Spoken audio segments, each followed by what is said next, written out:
We're ready to kick off. Folks, thank you for being here. I'm going to quickly say a word about Dr. Shyam Barr, but just point out as well that Leah McMeekin, Leah, if you can give us a bit of a wave.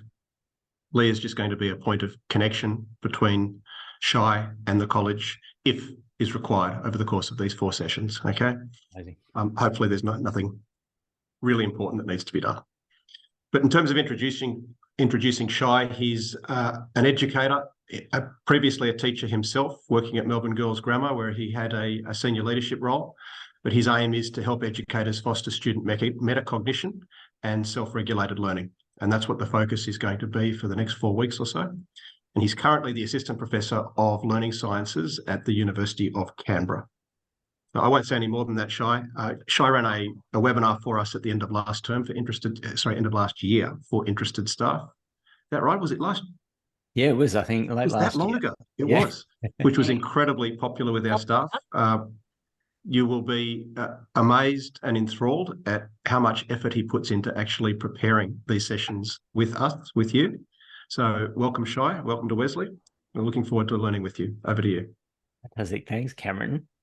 I can see people are slowly finding their way in, so great. If you missed the little instruction there, if you can change your name on Zoom, if it's not your name, there's 3 little dots in the top right corner of your video. That would be helpful for me because then I can actually use your names, and that would be great. So I really appreciate that introduction, Cam, and I'm just going to make sure I've let everyone in here. It looks like everyone they're slowly popping up on my screen, so apologies if I'm looking away for a moment just to let people in. So it's a pleasure to be back at Wesley. Can I just get a sense, if you can pop in the chat or raise your hand if you've got your video on, if you were in that session at the end of last year, just so I can get a sense for how many people, if any, are returning from that session. So in the video, hands up if you were at that session. No? Okay, I can see they're very polite. No, I wasn't there. And in the chat, for anyone who I can't see, let me know if you were there last year. And I'll just give those a moment.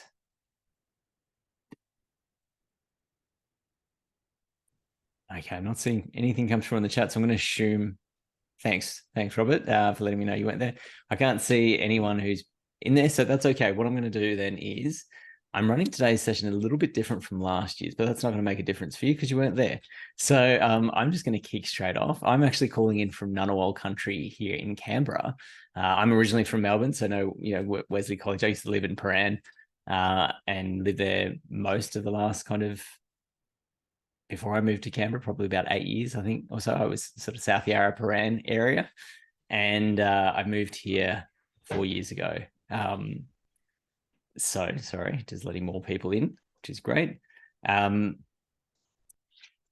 I'm calling in from Ngunnawal country, which right outside my window, there are these beautiful big eucalyptus trees. Now, I don't know what you can see outside your windows or if you have access to windows, but if you can just take a moment to think about where you connect with country, I think that's a really good prompt to just pause and think about. Where do you connect with country?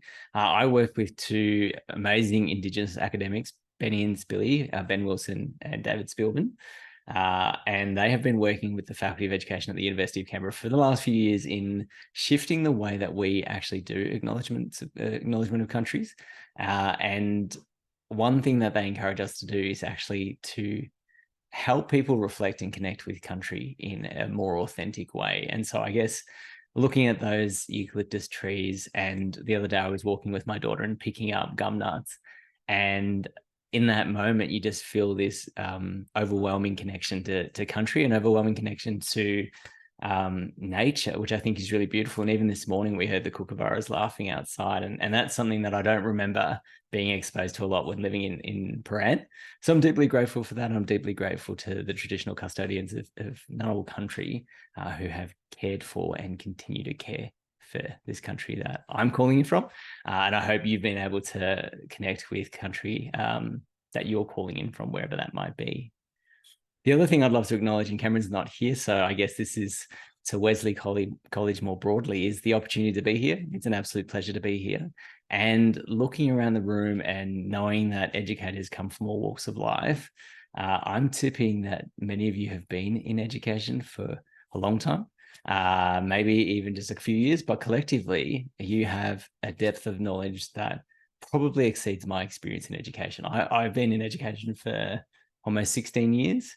I spent 9 years full-time in schools. And then the last 6 years or so, I've been in academia in different spaces. So yeah, everything that I say today or share with you today is not intended to diminish any of the knowledge that you already bring. It's actually intended to contribute to an ongoing conversation about the science of learning and more specifically self-regulated learning. So please do take that, anything that I say with the intention of it being put into a shared space here. And I've no doubt you're going to bring your critical lens and your critical thinking and cast that over anything I say and think about your own context and go, does this fit with me? Does this fit with my belief system? Does this make sense to me? And you know, am I going to accept it based on face value? Because I'm only one source of information, and that's something to consider when you're thinking about the source. Okay, I think I've let most people in, so I'm going to share my screen now. So bear with me for a moment.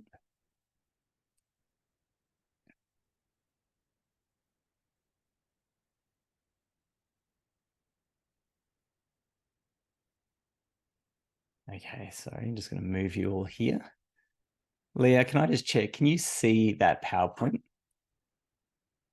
Fantastic, thank you. And that's not my notes screen, that's the actual presentation screen. Amazing.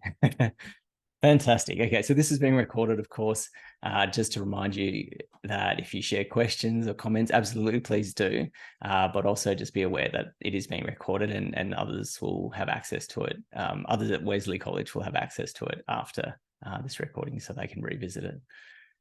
Okay, so let's get into it. Let me just check the time here, 3:53. Let's roll on. We can see you. Oh, sorry, who was that?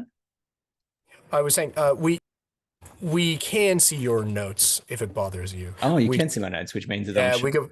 There you go. Oh, it was there for just a moment. Okay, just bear with me because what I'm going to do is stop sharing and reshare because that happened the other day. And I think it's just, there it is. It just depends on which screen I end up sharing. There you go. All set. Thank you very much. Okay, so we fixed that. That's important for the recording because otherwise the recording picks up the wrong screen. So I appreciate that. And thank you. I didn't see who that was, but thank you very much. Sorry, this is Denton. Oh, amazing. Thank you. So on the screen there, that's just a little bit of background about me. I know Cameron gave you a little bit of an insight. I've actually just transitioned positions at the university. So I've been working as an assistant professor of learning sciences for the last 4 years or so. And now I've actually transitioned into an adjunct professional associate position. And the only reason I've done that is simply to allow me more time to work with schools, because otherwise the academic and research workload limited the amount of opportunity that I had to work with schools. And I think it's, as I said to Barney, who's our dean, I said, you know, if our educational research isn't having any translation into practice, then what's the purpose of the research? And so I think it's important to pause and take stock and work with schools to help them better understand some of the research that I've been exploring, and then re-engage perhaps with different research. But I'm still actively involved in supervision of doctoral students and master's students. I'm still involved in research studies, and I'm also still supporting the university through micro-credentials of professional learning like this. So we do have a longer program that is micro-credentialed by the University of Canberra as well, that, as you would know with micro-credentials, gets you credit towards a master's degree in this case. So just obviously numerous qualifications there. That's not to brag. That's more. The reason I put that there is so you can see the breadth of experience and knowledge that I'm drawing on, just in terms of your assessment of the credibility of the source, isn't it? As a critical thinker, you're going, who is this guy, and should I believe what he's saying? Should I trust him? So that's really just to give you that insight. My PhD, which I graduated from in 2021. Which was only a few years ago, was actually looking at how teachers and leaders, specifically middle leaders, so those who hold leaders and leadership and teaching roles, think and they're thinking in their practice about self-regulated learning, to put it simply. So let's move forward. On the screen, you will see a QR code. If you've got a phone, you can scan that QR code and that'll take you through to a Padlet. Alternatively, I can pop a link in the chat for anyone who might need that. But that is just where we're going to collect questions. So if you have any questions throughout the session, you can pop them in that Padlet. And the good thing about the Padlet then is you can upvote and downvote questions. So when we get to the end, hopefully we'll have about five minutes or so for questions. I'll be able to prioritize those questions that have the most votes and at least start there. So feel free to pop in questions there. And the other thing I'm going to ask you to do, just as a bit of kind of setup here, is to grab yourself a Post-it note, if you have a Post-it note handy, or a piece of paper, or if you've got it, you're using your computer and you want to just open up a Word document. I think a piece of paper would be the best, whether it's a notebook or a Post-it note or anything like that. Just a piece of paper would be best.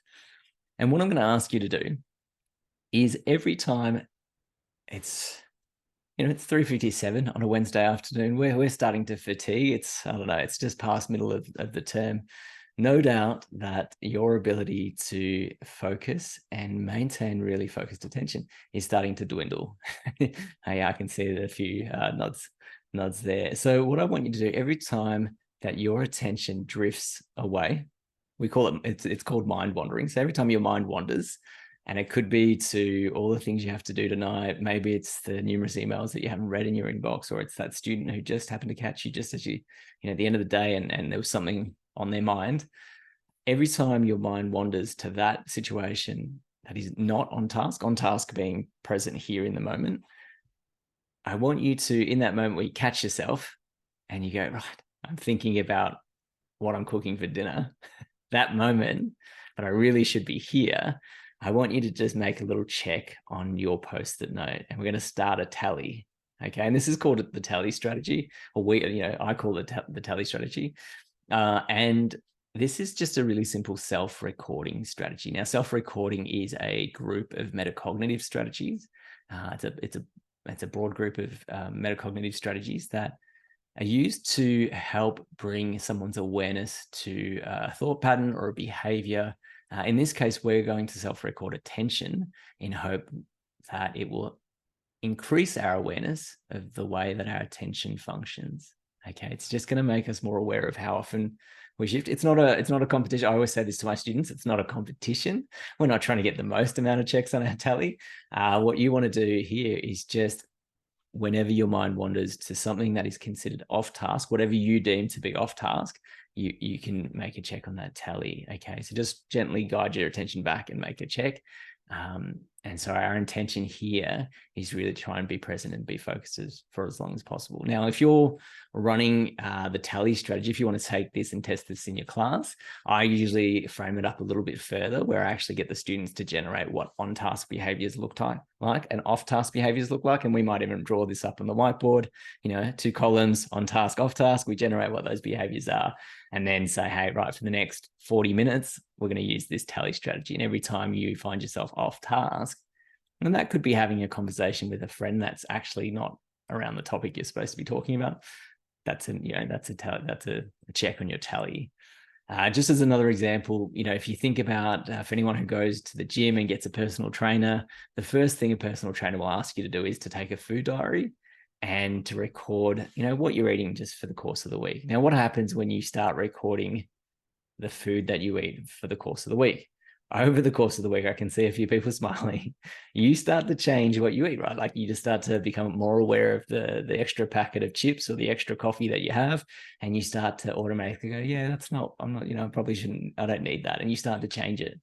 Now, there was a really good study. I'd have to find, I read it such a long time ago, but it was such a good study in terms of, it was actually a group of researchers that were looking at cigarette smokers. And this group of researchers were actually trying to intervene with the cigarette smokers to try and help them reduce the number of cigarettes they were smoking per day. But first of all, the researchers were like, right, we need to get a sense for how many cigarettes these smokers are smoking per day. So they asked the smokers, they said, hey, right, for the next week, can you record the number of cigarettes that you're smoking per day, just so we can develop a baseline? And that was supposed to be just a diagnostic. But what happened over the course of the week was the cigarette smokers reduced the number of cigarettes that they were smoking over the course of the week. And so what we find with self-recording is that not only does it act as a metacognitive strategy and develop awareness, but with that awareness often comes some sort of behavioral change. Okay. And it's not instigated by me or anyone else. It's actually instigated from the individual. And so you can self-record anything. You could get your students to self-record the number of minutes that they spend on a particular task. You could get them to self-record their effort. You could self-record their performance if that's something that they wanted to self-record. They could self-record the number of questions that they ask per lesson. If they want to ask more questions in class, I'm not sure. You can get them to self-record anything, but the idea here is that as a broad group of metacognitive strategies, that active self-recording is going to bring their awareness to that behavior and possibly a change. Okay, are there any questions about that? No. Okay, I'm going to move on. Your mission, should you choose to accept it, is these three things: to define self-regulated learning as a three-phase process. We're sort of surface level scratching for the definition there.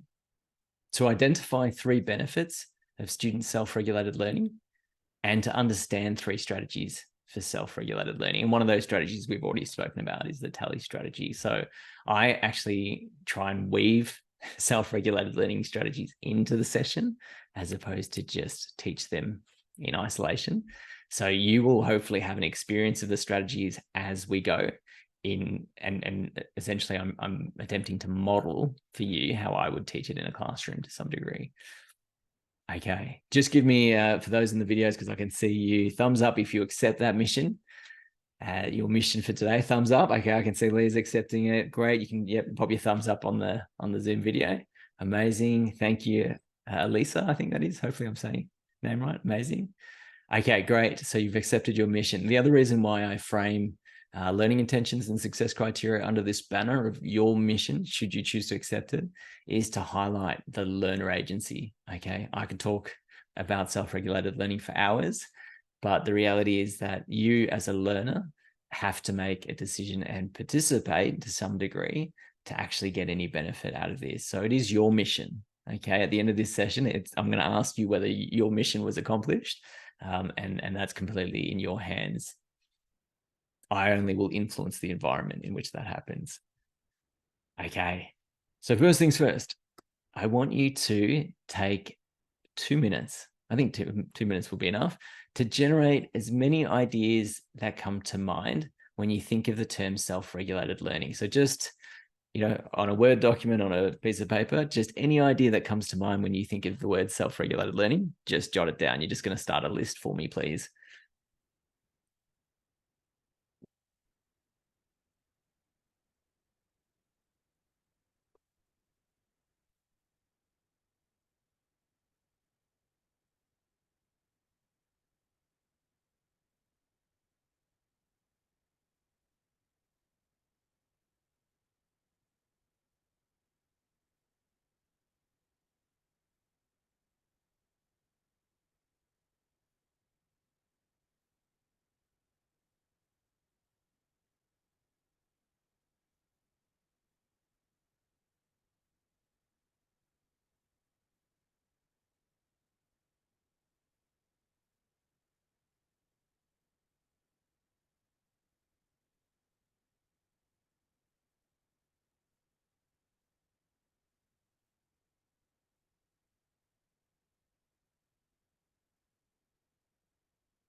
Okay, so if you get stuck, just ask yourself the very simple self question, well, what else? What else? What else? We're going to go for divergent thinking, anything that comes to mind, an idea, a concept, a behavior, when you think of the word self-regulated learning?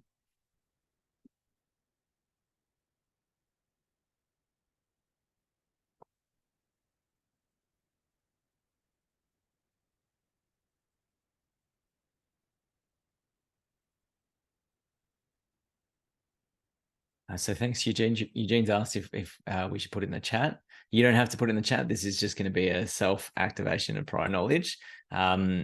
So short answer is no, you don't have to put it in the chat. You're welcome to if you'd like to and share it with others.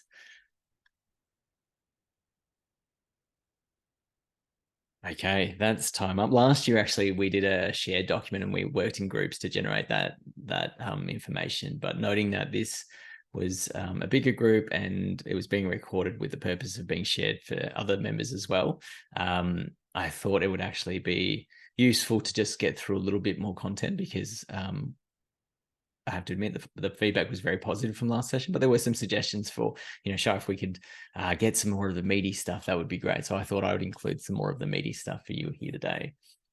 So, okay, so you've got your generated ideas. If you can, in your own words, so this is the point number 2 on the screen there, in your own words and in one sentence, how would you define or describe self-regulated learning in one sentence?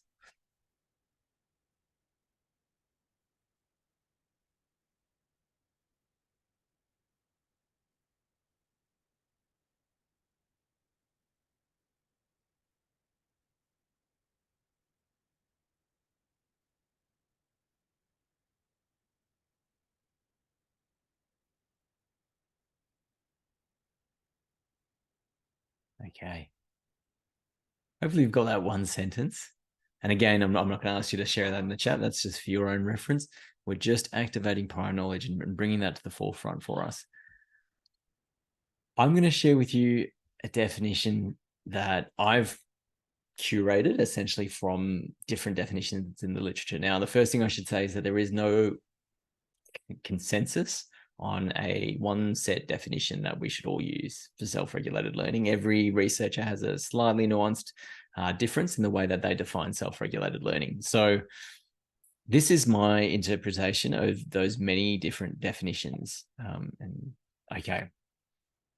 So self-regulated learning is the ability to understand one's thinking, motivations, emotions, behaviors in the context of learning, and to change to regulate these in response to a problem or toward a desired goal.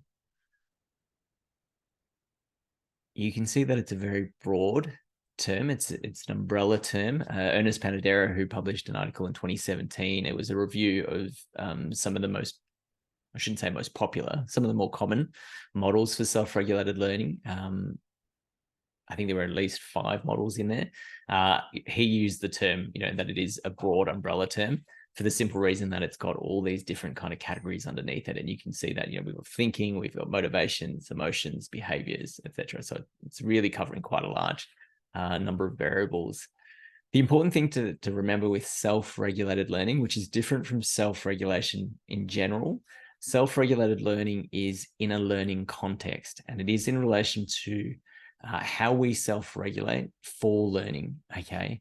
So often self-regulation in the general sense refers to social and emotional learning. So it's referred to underneath it, sort of being able to self-regulate your emotions is probably where it's been typically used, whereas self-regulated learning is much more specific in incorporating variables that influence a learning process and how we self-regulate those variables. So yes, emotions is one of those, but it's not the sole category that underpins self-regulated learning. So that's really important.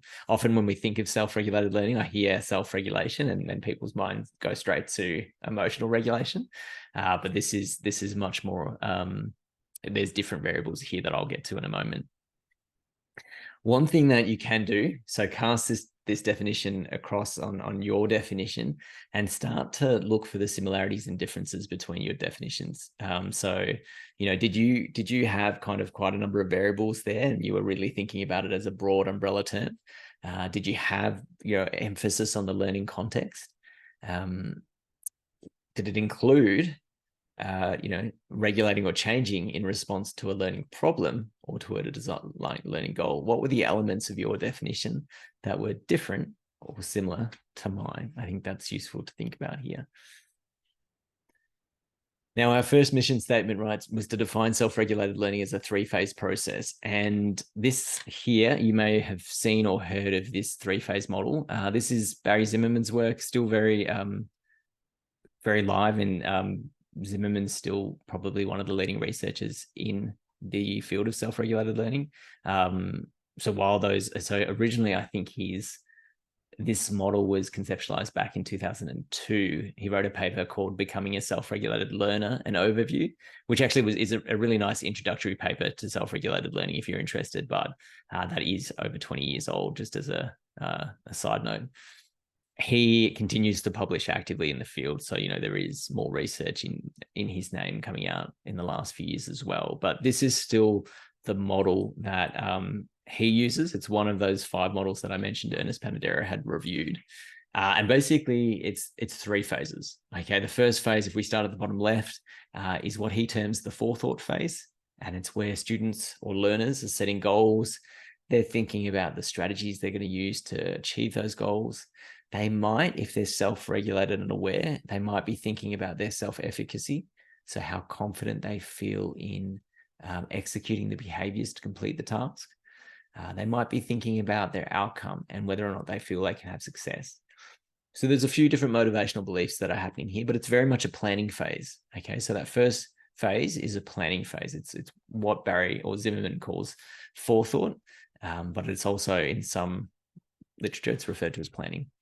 The second phase, so the top phase there, is performance or monitoring. This is when a learner is actively engaged in the learning and they're applying their strategies in action. And they're monitoring. So they might be monitoring their comprehension. You might be monitoring your comprehension right now and thinking, I don't get what Shai's talking about. This makes no sense to me. That's a level of comprehension monitoring. You might be going, okay, no, this makes sense. Yep, 3 phases. I'm all over this. That's okay too. Like, that's a form of monitoring.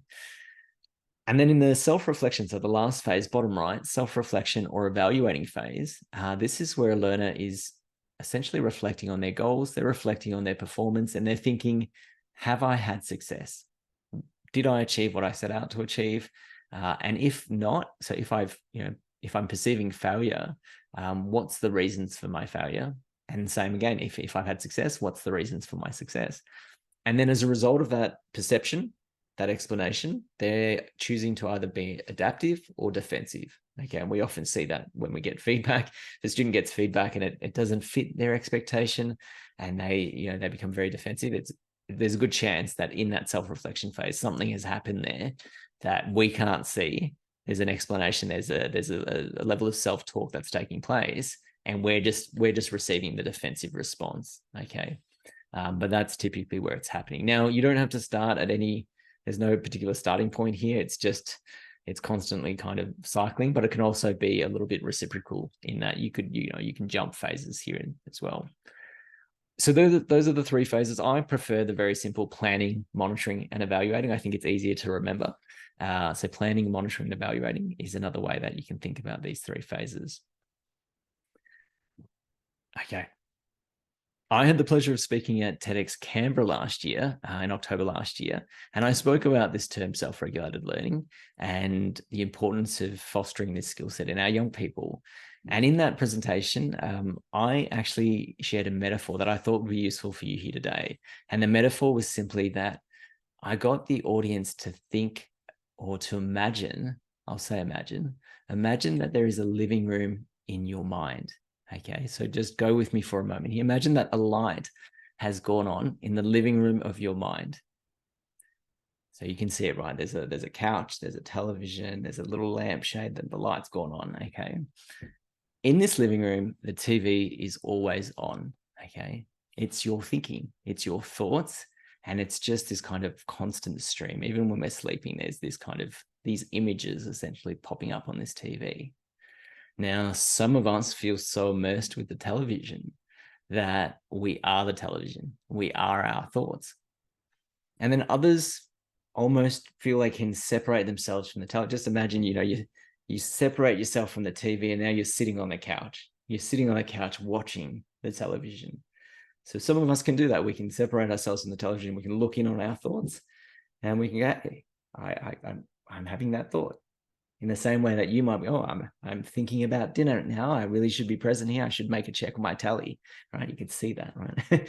So if you can see that, that's great. You're noticing your thinking. Some people might refer to that as a level of mindfulness, because you're mindful, you're thinking, you're noticing your own thinking, and it's the first level of metacognition. So if the TV is thinking, it's cognition. Separating ourselves from the TV, that's the first level of metacognition, right? It's noticing our thinking. So now imagine that you've stuck your hand down the side of the couch and voila, you found yourself. Here we go. I've got a really massive remote here. You've got the remote. Now you've got the power to change your thinking. So you can change the TV, you can change the channel, you can change what's showing up on there. So now we've got 3 levels, right? There's the thinking, the cognition, the TV. There's the separation back. We're sitting on the couch watching the TV. And then there's the 3rd level, which is you've got the remote now, you can change the channel, okay? And when we talk about self-regulated learning, we're really talking about the 2 latter components, being able to notice your thinking, awareness, and then having a really well-equipped remote, if you will. So you've got a repertoire of strategies, tools that allow you to change your thinking. And in this case, for learning, right? Because that's what we want to do. So it's awareness. Robin Sharma, who's a leadership coach out of Canada, actually has a nice phrase here. He says, awareness precedes choice and choice precedes results.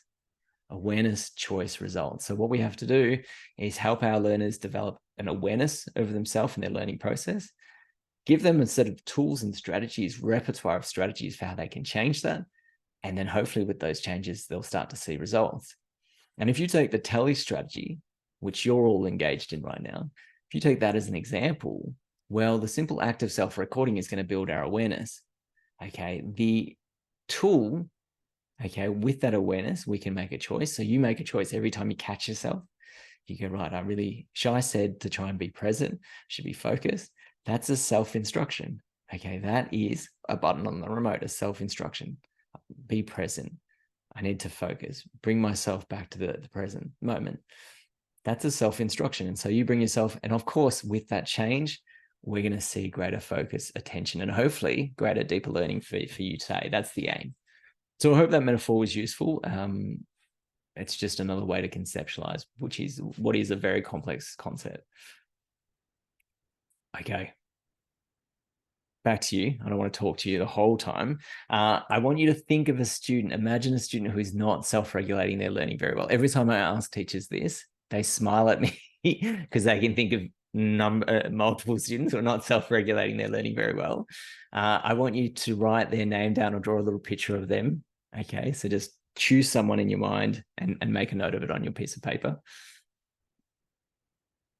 And for those who have their cameras on, just give me the thumbs up when you've got someone.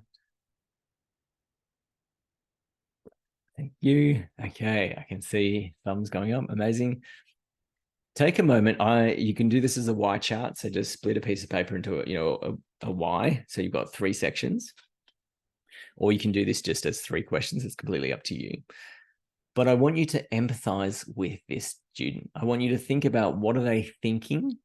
How are they feeling? And what are they saying and doing typically in your classrooms or environments, whatever that might be? What are they thinking? How are they feeling? What are they saying and doing? Can you take 3 minutes to just empathize with your young person right now, please?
Hey, Pippa.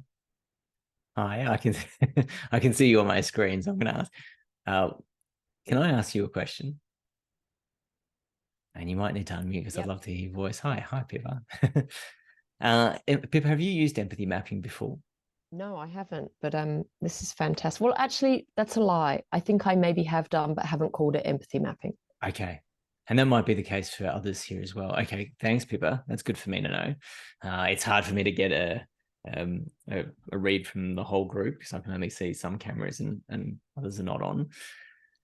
So for those who maybe you've done aspects of empathy mapping in the past, maybe you have used it, maybe you haven't, I'm just going to clarify what it is for those who are looking at that term going, what is empathy mapping? So empathy mapping actually comes from human-centered design and user experience design. It is typically what product designers would use, in the sense that if they were designing the next, I don't know, let's say the next iPhone, and they were designing it for, hopefully they weren't, but let's say they were designing it for a 5-year-old, and they what they needed to think about was what does a 5-year-old want with an iPhone? And so what they have to do is they have to empathize with their end user, and they have to think about what that 5-year-old does in the day-to-day life. Okay, it's the same as if they were designing a phone for us as a group of adults. They have to empathize with us and what are the day-to-day activities that we engage in that we would use an iPhone for. And so this is typically where it comes from. Whenever there's any new product or service, they use empathy mapping. Now, I discovered this and thought, wow, what a fantastic. I started using it in the design thinking process when I was working with pre-service teachers in science. And then I thought, actually, no, there's a different way we can use this. And so what I started doing with students was actually getting them to empathize with their current state, which is very easy for them to do because, you know, it's them. And I would get them to just note down the types of things that they think.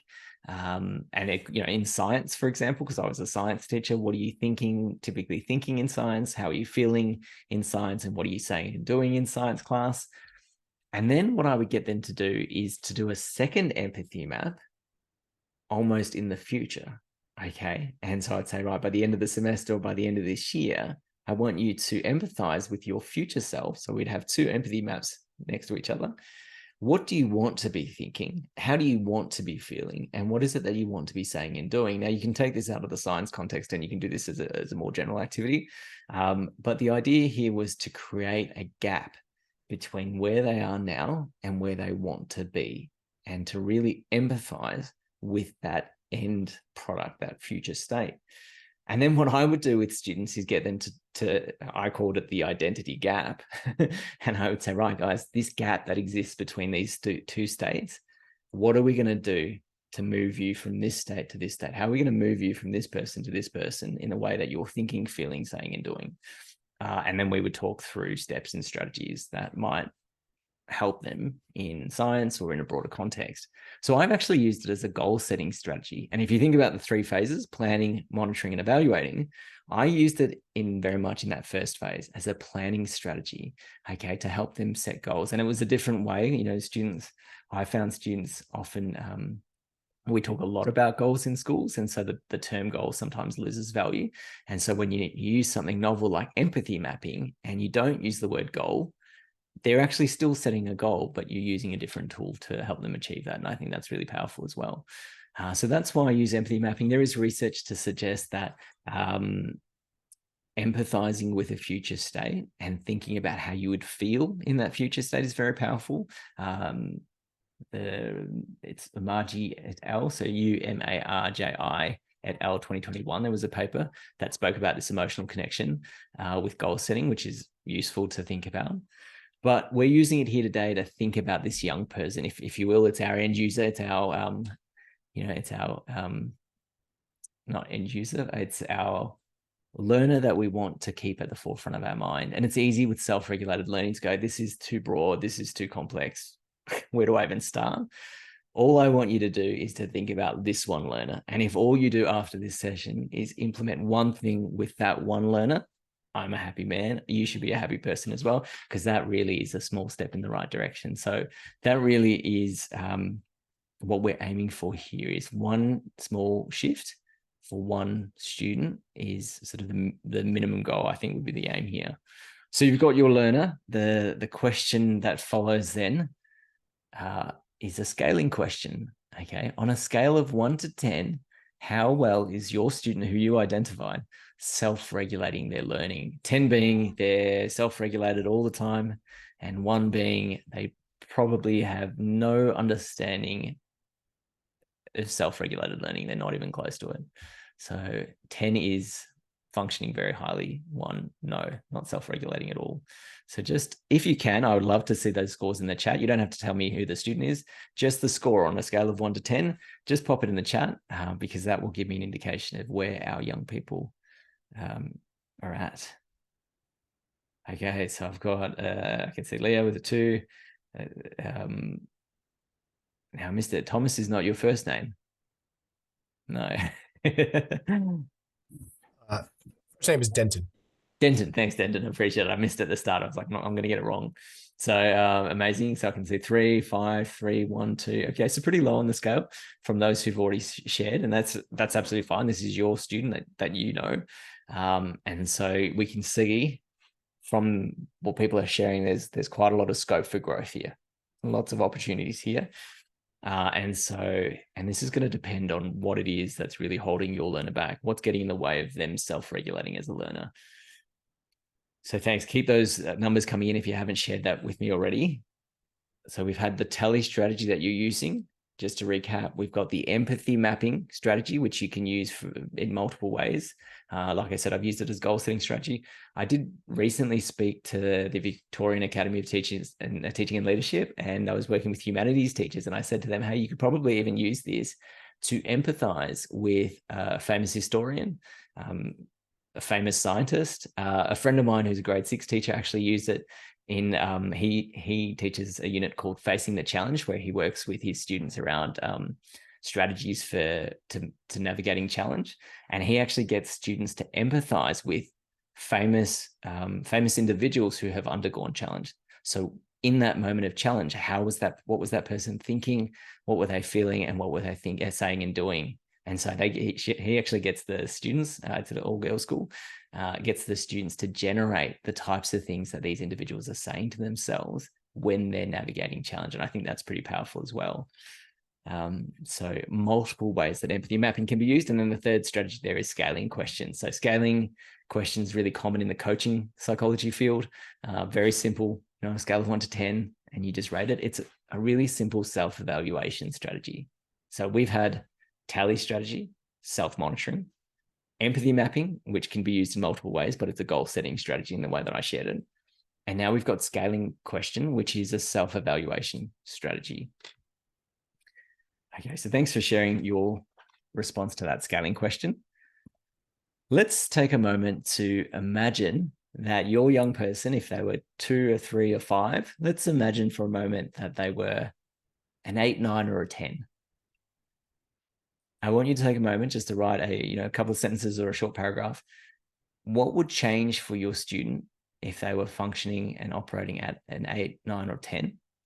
And what would change for you as a teacher if that student was, self-regulating at an 8, 9, or a 10? So take a moment just to note down a few sentences. What would change for your student? What would change for you?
We'll just give you another 30 seconds. I'm sorry, we're moving through this a little bit faster than I'd like, but another 30 seconds just to wrap that up.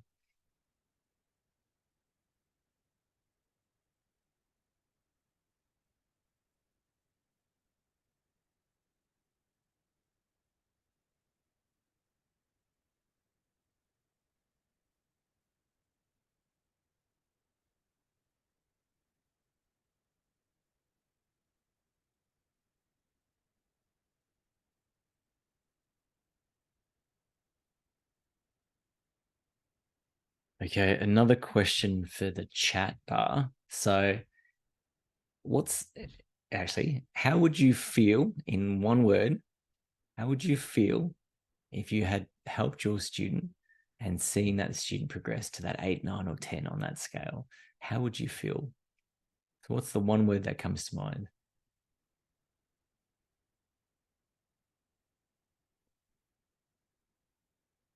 Elated. Thanks, Eugene. So Eugene word.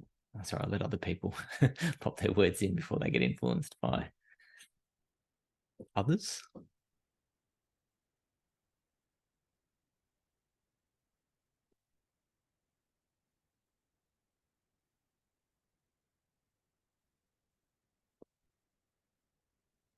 Okay, so keep those feelings and words coming. Again, I'm just tapping into that deeper emotion about this future state. So drawing on that research by Amarji et al.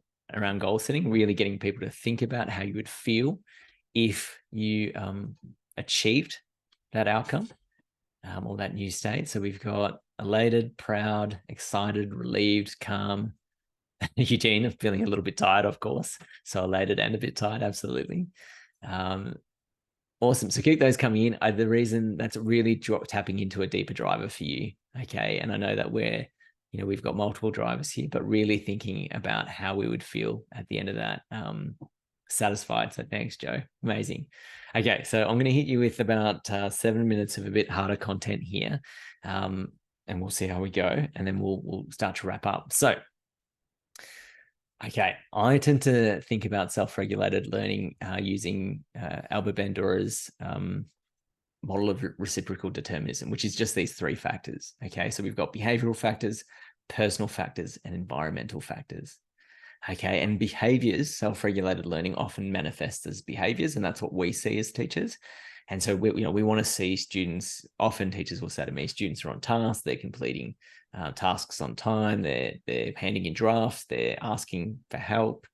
So we see certain behaviors. And if they're not doing those things, we assume they're either unmotivated or amotivated, or that they're not self-regulating very well as a learner.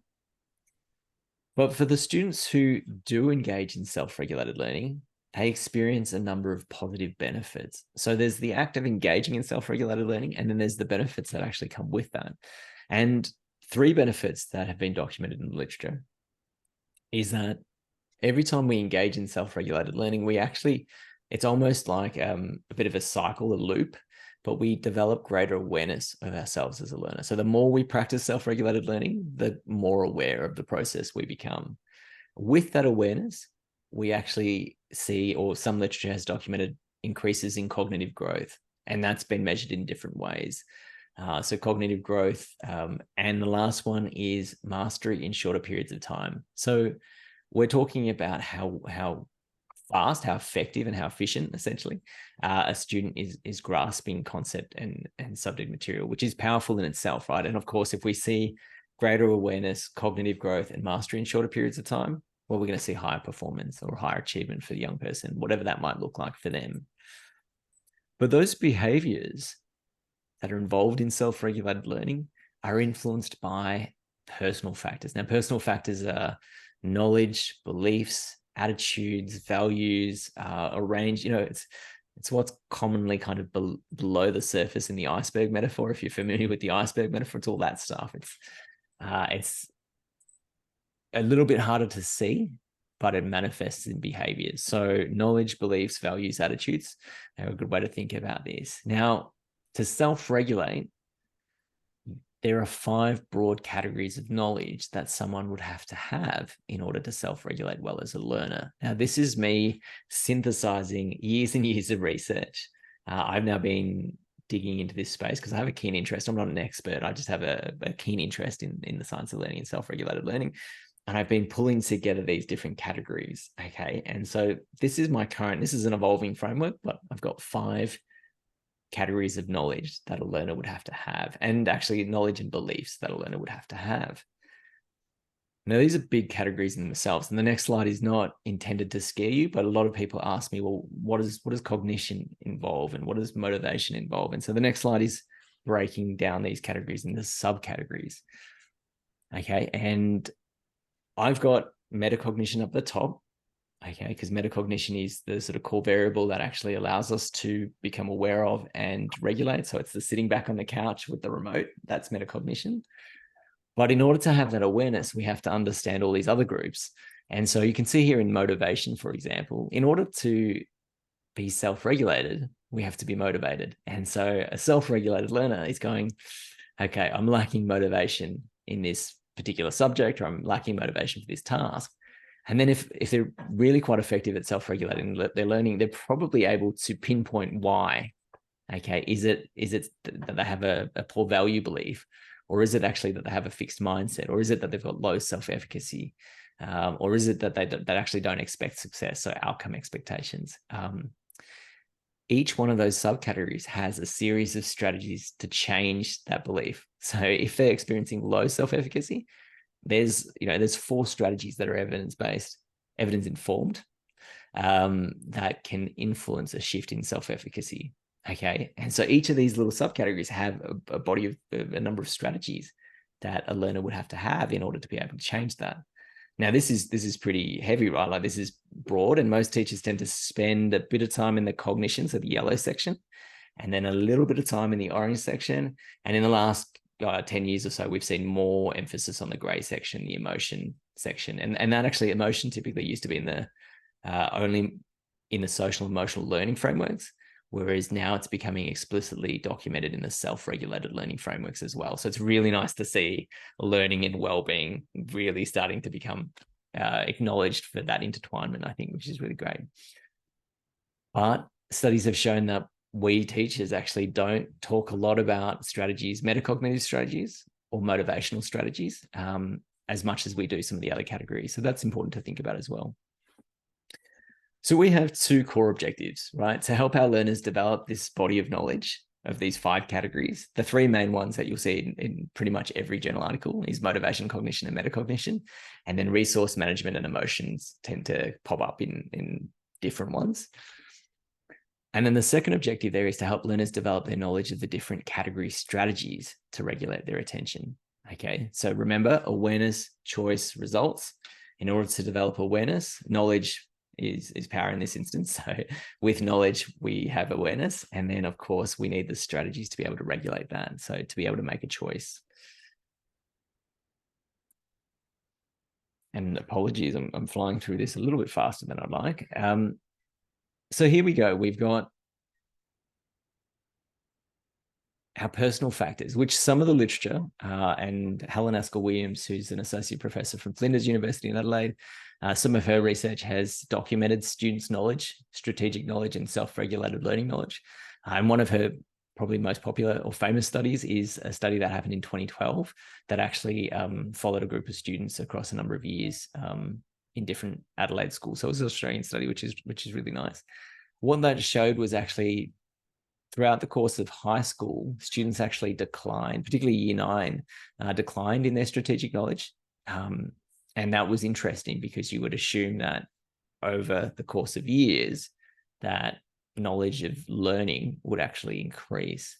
And so it was interesting to see that based on that sample. That has spurred other studies then to look into students' knowledge. And generally, there's a concern about the quality of students' knowledge about self-regulated learning, particularly their strategy knowledge. The other thing that's really interesting to note in the literature is that there is such a sound body of evidence that says that we can teach this in classrooms. And so there's something kind of not matching up. There's all this evidence that says we can teach it, but then there's students saying that they don't have this great strategic knowledge. So I guess the question is, how can we as teachers influence this environment and bring some of these approaches into the classroom? Now, I had the pleasure of hosting a symposium about self-regulated learning at the AARE conference in 2021. And we had a German researcher who presented this figure, which I think is just a really nice figure that sort of captures some of the different approaches promoting self-regulated learning. I'm going to draw your attention to the one in the orange circle. Okay, so I'm not going to talk about the others because of time, but drawing your attention to this one in the circle, which is explicit strategy instruction. It's what I would deem as low-hanging fruit for us as teachers. It's very easy to implement. It's very low cost, and you can do it tomorrow. So that's why I'm going to focus on explicit strategy instruction. And what that looks like is I've adapted a framework, and I just call it the NEMO approach, okay? That you name the strategy, you explain what the strategy is, you model how to use the strategy, and you provide students an opportunity to practice. And you may have seen me model the NEMO approach in the way that I taught you the tally strategy, the way that I taught you the empathy mapping strategy, and even scaling question as a very simple self-evaluation strategy. I named it. I explained what it was. I didn't have to model it in this instance because it was very clear in some cases, but sometimes I'd have a picture on the screen. And then you've had an opportunity to actually do the strategy, Ryan. So that, in a nutshell, is the strategy. So let's wrap this up really quickly because I'm conscious of time.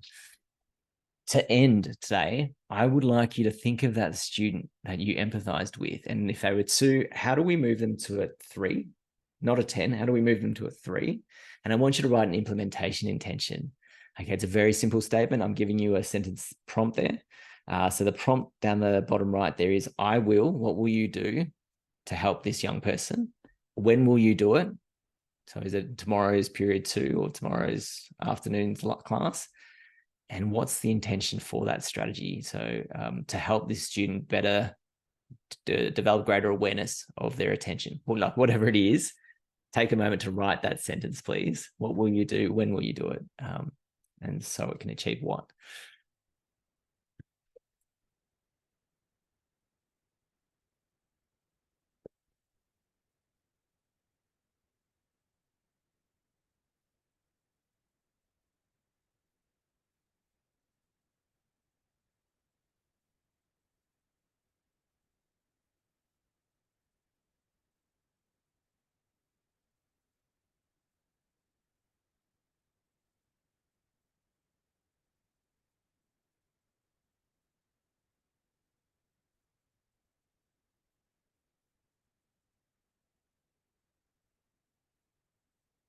Of course, if you have to run, I completely understand. It is 4:45 now. I'm going to hopefully take maybe another 3 minutes, 2 minutes at most.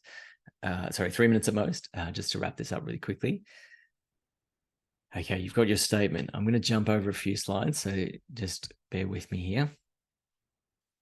I'm going to jump over this one. I'm going to jump over, you can ignore the feedback survey. We'll maybe do that next session. The tally strategy, just raise your hands or a thumbs up in the chat. Did it help you focus your attention during this session? So I can see people nodding their heads. Okay, amazing. Okay, so some teachers say, and some learners say, yeah, 100% that helped me. I'm not sure whether it's the actual tally or it's the intention setting at the start. I'm not sure. Some students will say, if I've used it more than once with it. So usually the novelty, it helps.